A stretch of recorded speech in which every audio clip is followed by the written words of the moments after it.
is the band and the writers. You're so in sync with the band, specifically the drummer. I mean, the intros to the late night are some of my favorite like showman work of all time.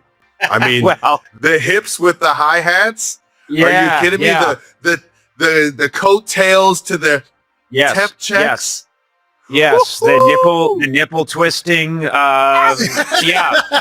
This was my version of an end zone dance. Like that was my. I always, was thinking if I ever did somehow accidentally get thrown into a game and managed to catch a football in the end zone, it would be the string dance and then the nipples, and then the nipples would get me tossed. Probably, right? I don't think you're allowed to do that. It'd probably get you a little fine. It'd be at least 15 yards. All right, well, it's maybe worth it. Maybe worth it. It is. Hey, if you get in that end zone, you can do whatever you want. Exactly. We're going to talk more about this. We're going to do the intro real quick, though, and because I know we got it in the show with all the Oscar prep and everything. So whatever you guys want to do. Whatever you want to do. You're awesome. The man, dude. Here we go.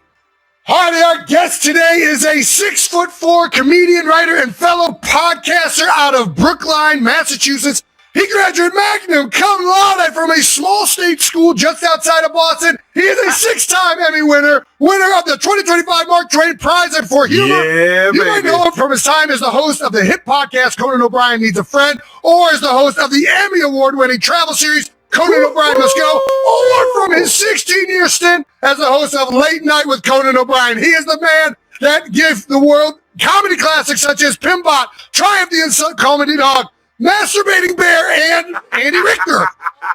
And this Sunday, he is back for his second time hosting the Academy Awards.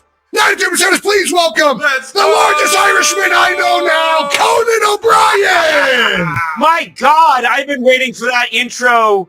Hey, Jason, are you available to do my intro for the Oscars? Are you?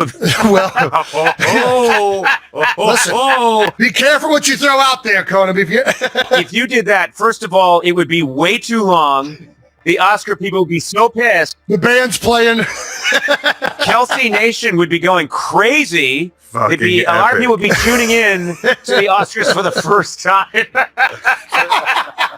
Hey, absolute honor to be here, and I do want to stress, if you saw me in person, I'd have nothing but mad respect from both of you, because I am a specimen. I'm a physical specimen. And a lot of people don't know that because I act like such a fool. The hair is a golden red right now. That thing, that top piece is looking fantastic, dude. Isn't that beautiful? I have so many wigs for every occasion. Don't you envy my wife? She sees this orange sherbet lying on the pillow next to her. She's so thrilled. And also, everyone here in my world, Team Coco, so excited that I'm doing this, that I've got fans sitting in right now, huge Chiefs fans. Tanisha and Buddy, just jump over here. Can you see them? Let's jump go! over. Come on over here. These are fanatics. Baby. And get in here. Get in close. Right around me. There they are. Check out the jersey. All they do is talk about the damn Chiefs. And by the way, what I'm talking about, baby. No offense. I'm a Patriots guy, born and raised. Had a feeling. Yeah, sorry about that. Not a terrible situation to be in as a Patriots fan. Not a terrible situation to be in. And then, I wanted to get some Eagles fans in here, but they're too violent.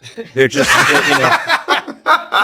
You got to go down to the courthouse to find some of those. Yeah. If we had Eagles fans in here, they would be tearing out the equipment and throwing it at me. I'm terrified of an Eagles fan. Much respect, but they frighten me. They're so intense. But guys, it's a huge treat. Thanks for having me on. I appreciate it. The treat is all ours. I mean, I can't tell you how much we watched you all growing up, and we've followed. I mean, I played hockey growing up, and we would go and have sleepovers when we were younger, and we're like, middle school at this time. And we would stay up, play video games, and purposely stay up just to watch Late Night with Conan O'Brien. Every time. And see the Walker Texas Ranger lever. Well, the Walker Texas Ranger lever was one of my favorite things ever. And it's one of the things I'm most happy about. And then they made us stop doing it because because they said that we're playing all these clips and there's actors in those clips. And they said to me, you know, the actors are starting to notice you're playing these clips and you're not paying them and they're going to come after you. Boo. And so we got to cut it down. And I went into a depression because it was my favorite thing. And then I said to my producer, and to my lawyer, I want to take this to trial.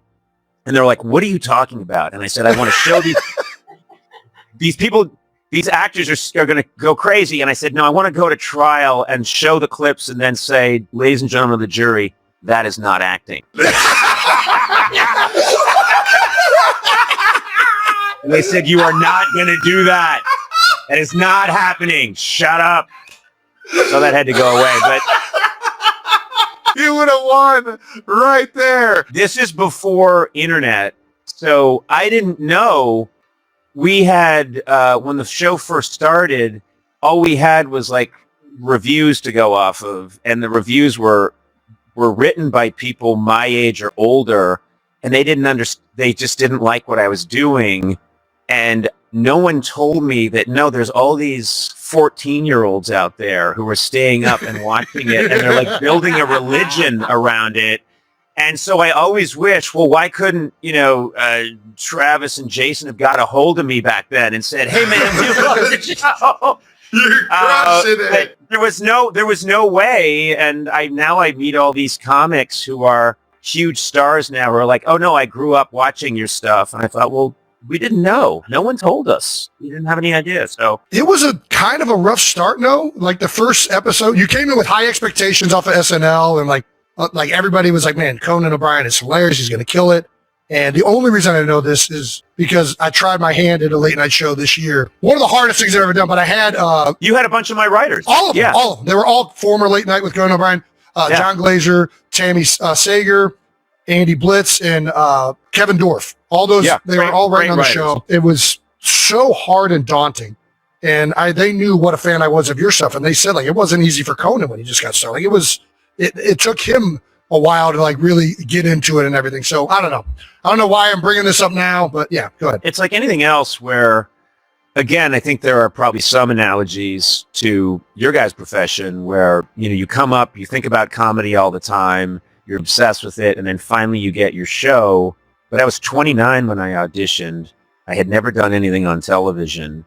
And so, it's one of those situations where I was thrown in, as a rookie, and I'm just getting sacked left and right. It's kind of a disaster.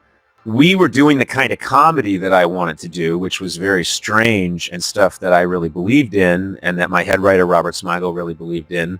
So we knew we were doing what we wanted to do, but I had to learn a lot. I had to kind of learn how to, in your world, it would be like see the field and figure out how it all comes together and gels. In an exciting revelation that thrilled both entertainment and sports fans, comedian and talk show host Conan O'Brien confirmed that football superstar Travis Kelce and his fiancée, global music icon Taylor Swift, are expected to attend this year's Academy Awards in Los Angeles.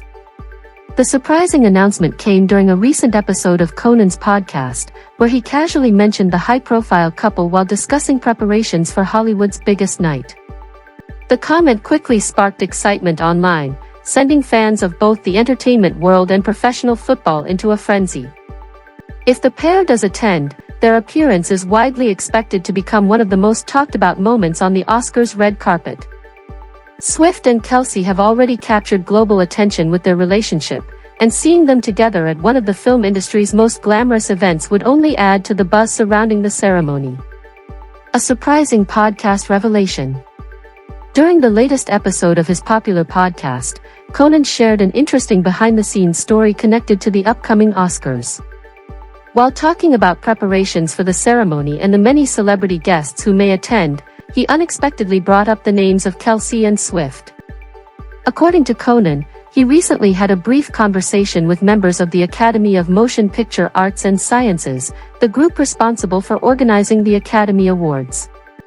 During that conversation, the topic turned to the list of high-profile guests who might appear at the event. It was during the discussion that Swift and Kelce were reportedly mentioned as one of the most exciting celebrity couples who could walk the red carpet this year. Their potential appearance immediately stood out given the enormous fan bases both stars command across different industries. Recalling the moment on his podcast, Conan shared the news in a lighthearted way. He told listeners that he had heard the famous couple might attend the ceremony, joking that if it happens, the red carpet would definitely explode with attention. Social media reacts instantly. The moment Conan mentioned Swift and Kelce, the comment quickly spread beyond the podcast and across social media platforms. Fans began sharing clips of the conversation, and within hours the news had become a trending topic among both Swifties and football fans. Many supporters of Swift expressed excitement about the possibility of seeing the singer appear at the Oscars again, especially given her growing connection to the film industry through projects such as music videos and film collaborations. Others focused on the rare crossover moment that would occur if a superstar NFL player walked one of Hollywood's most prestigious red carpets. Kelce, who has spent his entire professional career with the Kansas City Chiefs, has become one of the most recognizable athletes in the United States. His relationship with Swift has significantly expanded his visibility beyond sports, introducing him to new audiences around the world. A highly anticipated red carpet moment. The possibility of Swift and Kelce attending the Oscars together has generated widespread anticipation among fans and entertainment reporters. Red carpet events are already known for memorable celebrity fashion moments, but the presence of one of the world's most famous couples would likely elevate the excitement even further. Swift is known for delivering iconic fashion looks during major events, while Kelce has also developed a reputation for bold and stylish outfits. Together, the pair could easily become one of the most photographed couples of the evening. For Hollywood observers, their appearance would also symbolize the merging of different entertainment worlds, music, sports, and film, all converging at one of the most prestigious award ceremonies in the industry. Fans eagerly waiting for confirmation. Although Conan's comments sparked enormous excitement, fans are still waiting for official confirmation from Swift or Kelce about their attendance. The Oscars guest list is often kept private until shortly before the event, which means speculation may continue for days or even weeks. Still, the idea alone has already energized audiences who follow both stars. Whether they appear for the red carpet, the ceremony itself, or one of the exclusive after-parties, the couple's presence would almost certainly become one of the most talked about highlights of the night. For now, fans can only wait and watch as Hollywood prepares for its biggest celebration of the year, hoping that Taylor Swift and Travis Kelce will indeed make a glamorous appearance together at the Academy Awards. Clapperboard sparkles.